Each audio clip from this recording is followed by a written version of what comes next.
موضوع کے متعلقہ جو بھی سوالات ہوں گے میں ان کا جواب ضرور دوں گا. شہید زندہ ہوتے ہیں، جو زندہ ہوتے ہیں ان کا ماتم نہیں ہوتا، پھر حسین کا ماتم کیوں کرتے ہو؟ یہ سوال کا میں اکثر جواب دے چکا ہوں. جی میں نے پڑھ لیا جی. اچھا جی ایسا ہو جی.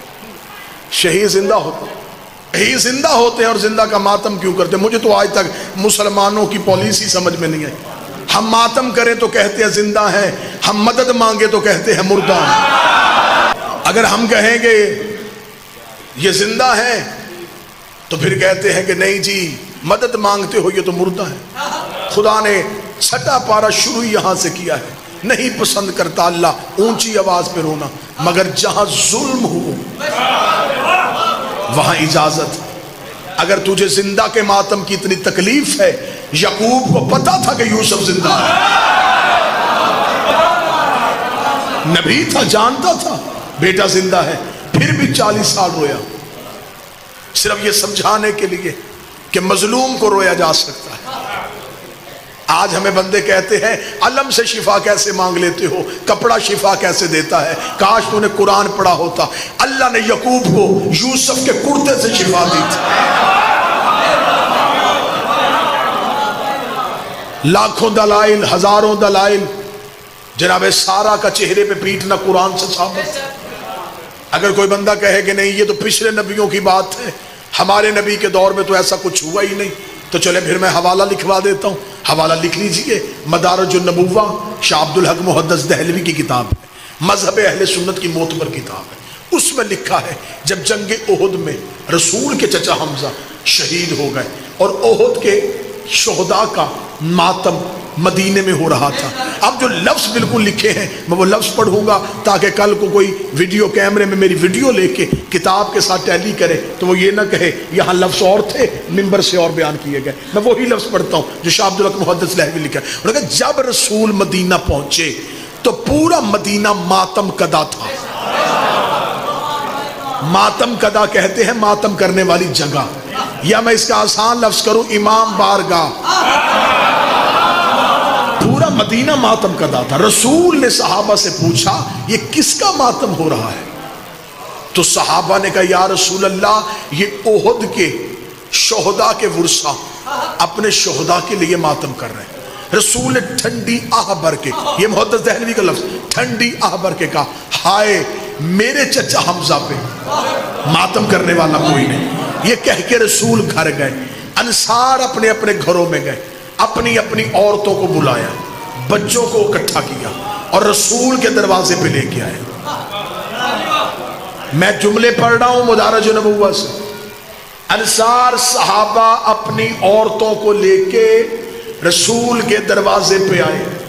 پہلی ماتمی سنگت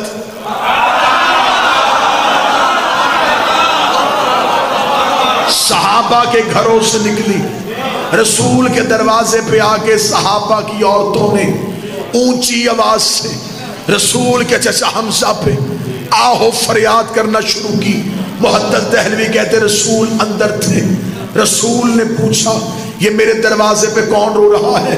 بتایا گیا یا رسول اللہ یہ انصار کی عورتیں اپنے گھروں کو چھوڑ کے آپ کے چچا حمزہ کا ماتم کرنے کے لیے آئی ہیں.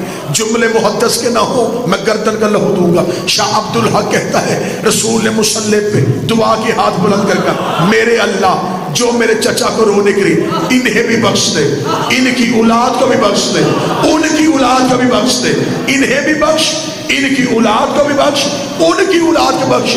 ہر عبادت ایک نسل بچاتی ہے، حسین کا ماتم 3 نسلیں بخشوا دیتی. سنی کتاب سے دلیل. ایک اور دلیل سن لو جلدی جلدی. اب ایسے کرنی کو خبر ہے نبی زندہ ہے، صرف نبی کا دانت زخمی ہوا ہے، ٹوٹا نہیں. آج کے بعد نہ کہنا نبی کا دانت ٹوٹا، ٹوٹنا عیب ہے.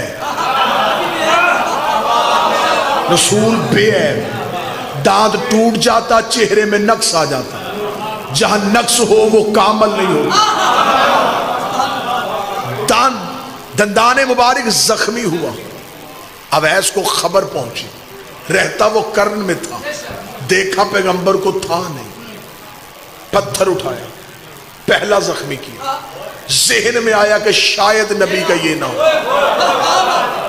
پھر دوسرا، پھر ذہن میں شاید یہ بھی نہ ہو، پھر تیسرا، سارے کے سارے توڑے، لہو منہ سے نکل رہا ہے، نبی بیٹھے ہیں مدینے میں، یکدم نبی کے جسم میں جھرجھری آئی، صحابہ نے کہا یا رسول اللہ کیا؟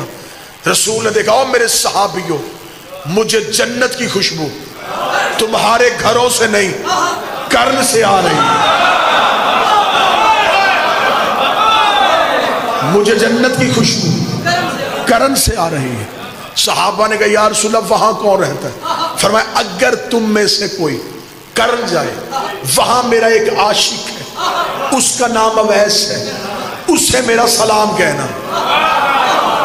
میں بات سمجھا ہی نہیں سکا، محمد وہ ہے جسے اللہ سلام کر رہا ہے، نبی وہ ہے جو اپنے عاشق اور اپنے ماتمی کو سلام کر رہا ہے۔ نبی نے کسی صحابی سے نہیں کہا کہ جلدی جاؤ تیز رفتار گھوڑا لے کے جاؤ اویس کو گرفتار کرو، گرفتار کر کے لاؤ، میں زندہ تھا۔ اس نے زندہ کی یاد میں ماتم کیوں کیا؟ نبی نے کہا اسے جا کے خوشخبری دو کہ تمہیں نبی سلام کہہ رہا ہے۔ چل نبی نے تو محبت میں کہہ دیا تھا، خدا ہی کہہ دیتا کہ جسم میرا تھا، میں نے تجھے امانت دی، تو نے اسے زخمی کیوں کیا؟ خدا نے بھی لاڈ کی انتہا کر دی، خدا نے بھی جنت سے کیلا فرش پہ بھیج دیا کہ اب منہ میں دانت نہیں ہے، غذا نرم چاہیے، چبا نہیں سکتا، جنت سے کیلا اویس کی محبت میں آیا۔ پھر تو مولوی کو مان لینا چاہیے نا، عشق میں ماتم کرو، لنگر کے انتظام خدا کرتا ہے۔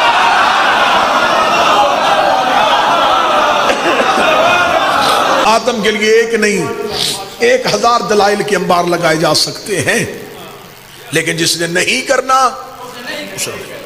ماتم رسم نہیں، ماتم عشق۔ تیرا دل تڑپے کہ 2 ہاتھ سینے پہ مار، اسے ماتم کہتے ہیں۔